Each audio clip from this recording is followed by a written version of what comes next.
warahmatullahi wabarakatuh. Perkenalkan, nama saya Muhammad Isnu Prego dari instansi Basarnas, Kantor Pencarian dan Pertolongan Kelas B Banten, Angkatan 11 Kelompok 1. Selamat datang di podcast kali ini. Kali ini kita akan mengenal lebih dekat sosok ASN yang tidak hanya kompeten dan juga berdedikasi, tapi juga benar-benar mencerminkan nilai-nilai berakhlak. Perkenalkan, namanya Pak Puji, bisa memperkenalkan diri, Pak? Oke, selamat siang. Assalamualaikum warahmatullahi wabarakatuh. Perkenalkan, nama saya Pujianto. Lahir di Jogja, bertempat tinggal di Serang, berdomisilinya, dan juga bekerja di Badan SAR Nasional ini bergabung tahun 2008. Dan untuk sementara berdinas di Kantor SAR Banten. Demikian. Untuk kali ini saya akan bahas itu, Pak, tentang berakhlak. Salah satunya adalah kali ini kita bahas tentang orientasi pelayanan.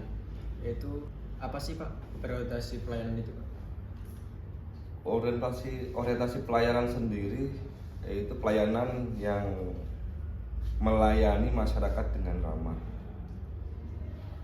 tentang mengutamakan kepentingan masyarakat utamanya,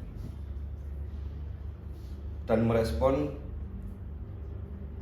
bertindak cepat, tepat ketika mendapatkan laporan urgent di setiap lingkungan atau wilayah kerja Badan Nasional sendiri di Kantor Kelas B Banten. Lalu yang pertanyaan kedua, Pak, bagaimana alur masyarakat melapor kejadian darurat ke Basarnas, Pak?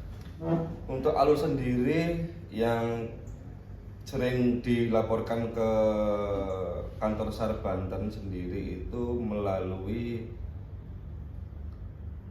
kepolisian atau Kapolsek, dan juga masyarakat itu sendiri, terutama di wilayahnya yang terjadi musibah seperti itu. Jadi kita merespon dengan laporan tersebut dan kita melaporkan kepada pimpinan siaga sendiri untuk pemberangkatan dan persiapan menuju ke tempat musibah sendiri. Untuk selanjutnya, Pak, pertanyaan kedua, ada nggak sih, Pak, tantangan utama dalam memberikan pelayanan cepat kepada masyarakat? Tantangannya sendiri itu bermacam-macam ya di wilayahnya ya. Di wilayah tempat kejadian musibah sendiri itu berbeda tantangannya.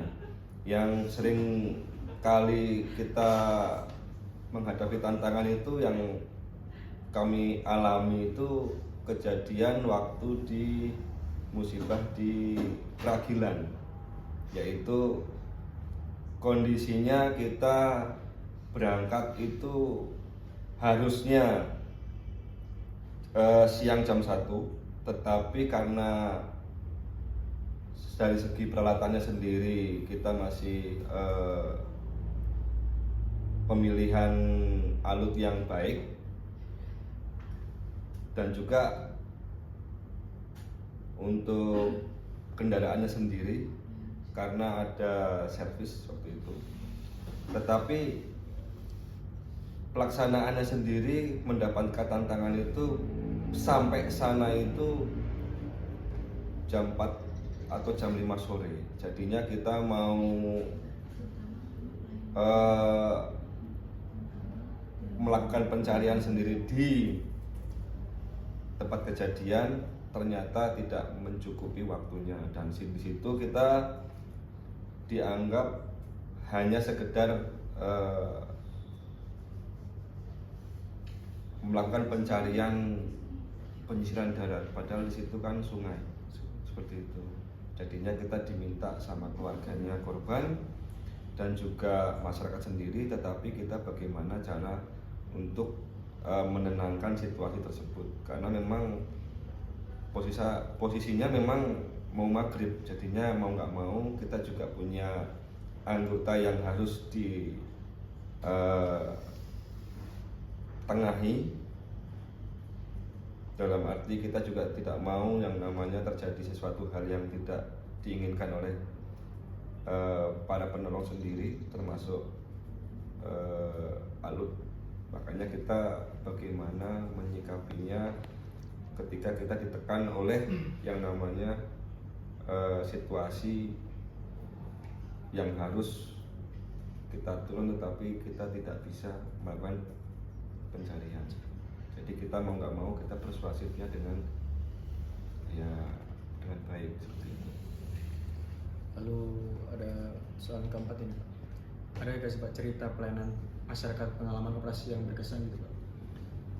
Cerita pengalaman yang berkesan ini banyak karena saya bertugas di kantor SAR kelas B Banten ini zaman sebelum menjadi kantor sampai dengan kantor kelas B sekarang ini banyak sih. Salah satunya 2015 saya bertugas di sini, ya langsung paling berkesan sendiri adalah di tsunami di Banten sendiri atau di Carita waktu itu di Tanjung Lesung. Itu posisinya jam 9 malam, kita ke sana, kita harus ke tempat TKP yang benar-benar posisinya berpikirnya terlalu bagaimana cara menyelamatkannya. Padahal situasinya ya namanya tempat kejadian, mana ada yang tidak baik ya kondisinya. Tetapi dengan di situ kita melakukan dengan ya baik pertama, dan juga kondisinya malam, kita evakuasi juga sampai dengan malam, sampai dengan pagi hari, sampai jam 12 malam lagi lah, karena kita berpindah tempat kan. Itu terakhir kalinya saya di situ itu mengevakuasi keluarga korban. Itu ayahnya itu sedang bertugas di Kalimantan, dan putra dan suami istrinya sendiri itu saya evakuasi dengan teman-teman di TKP, dan dia menanyakan. Itu yang membuat saya itu ya berpikirnya, seandainya saya di posisi itu pasti akan sama seperti itu, karena posisinya memang lagi bertugas gitu kan, karena posisinya dia menunggu janjian, menunggu keluarganya atau ayahnya si anak ini ingin bertemu dengan keluarganya, tetapi kejadiannya malah berbeda. Mungkin itu yang nggak bisa saya lupakan, karena memang posisinya mungkin kalau nggak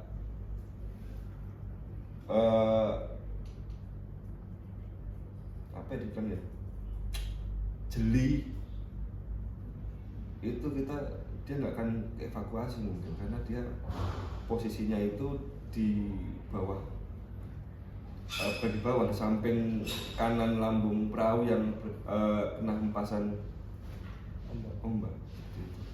Makanya itu kita juga nggak berpikir di situ ada korban gitu loh, dan juga nggak berpikir itu akan ditanyakan sama keluarganya langsung.